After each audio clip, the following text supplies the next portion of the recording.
السلام علیکم ورحمة الله وبرکاته. محترم وروره، د وتر باره کې موږ دوې حوالې ورکړې. یوه د عرف شیزي حواله وه، شرح د ترمذي د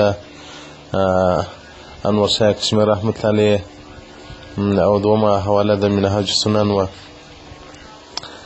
موږ خو مجتهدین نه یو، که څوم دا مسله زما خپله تعجب راته ښکاره سو، خو چې دوی دا قول کړی دي نو بس موږ ته د دې قول معتمد دی.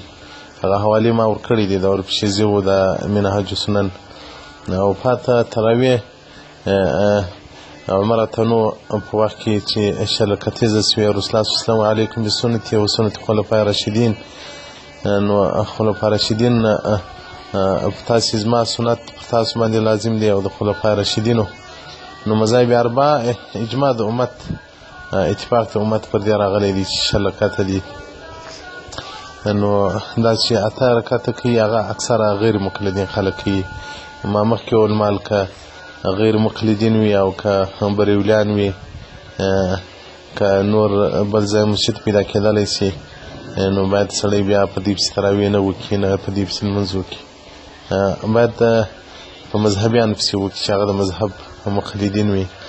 که نه وي نو بیا د ضرورت پر بنیاد باندې نو تر انفرادي لمانځه هغه د جماعت مذهب سره دی. رسول الله صلی الله علیه وسلم تاسې په هر فاسق و فاجر پسې لمونځ کوئ.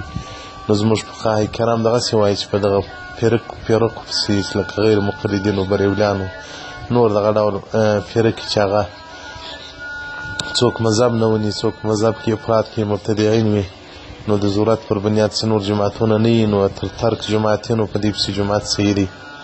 او دا چې اوس عمومي بلوا ده په سعودي کې یا په نور ملکو کې اته رکعته کېږي، نو دا خو زموږ قصور نه دی.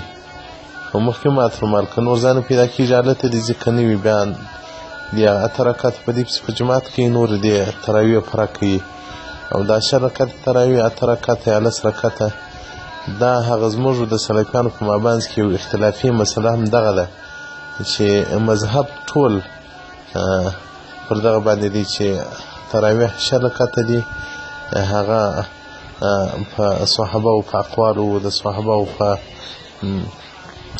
عمل باندې ثابت دي چې شل رکعته دي.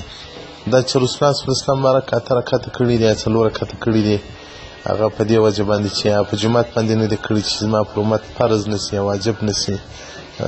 نو تراویح خو سنت دي، واجب او فرض نه دي، په دې خاطر باندې.